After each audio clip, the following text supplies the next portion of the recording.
Leçon 16. Protocole des maisons hub. De nos jours, il n'est pas rare de voir une église évoluer sans une structure solide. Les protocoles sont parfois les dernières pièces du casse-tête à laquelle nous pensons. Mais c'est une partie importante qui nous permet de maintenir une structure solide. Certainement, nous devons nous laisser guider par l'Esprit de Dieu dans l'accomplissement de notre devoir de partager l'Évangile. Mais nous ne devons pas oublier que nous servons un Dieu d'ordre et de structure. 1 Corinthiens 14, verset 40 nous dit « Mais toute chose doit être faite avec décence et dans l'ordre. » Les protocoles suivants sont des directives créées pour assurer un fil conducteur dans toutes les maisons hub. Il est important que l'endroit soit propre et sanitaire. Les rassemblements doivent avoir lieu dans une pièce où il est possible de se déplacer. Il est interdit de fumer, de consommer des drogues ou de l'alcool pendant les réunions. Une réunion doit compter un minimum de 4 personnes présentes.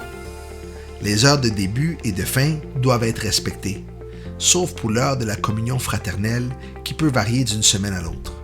En cas de conflit, une tierce personne doit être impliquée comme médiateur pour éviter tout malentendu.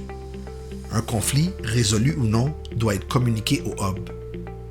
Les maisons hub sont créées pour partager l'Évangile et non pour devenir un lieu d'affaires. Assurez-vous de savoir si vos invités ont des allergies. Si l'hôte a l'impression que quelqu'un menace sa santé physique ou devient violent, appelez 911 et assurez-vous de le signaler à l'administration.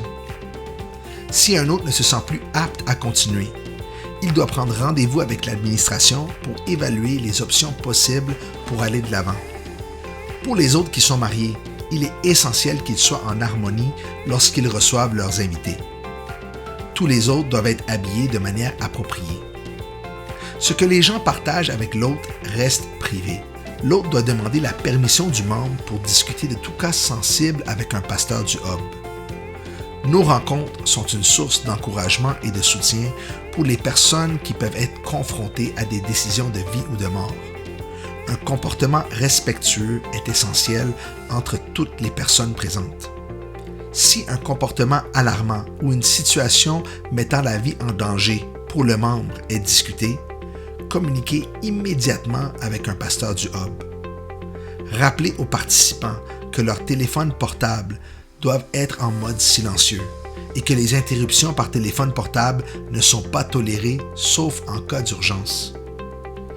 Aucun échange d'argent ne doit avoir lieu dans nos réunions.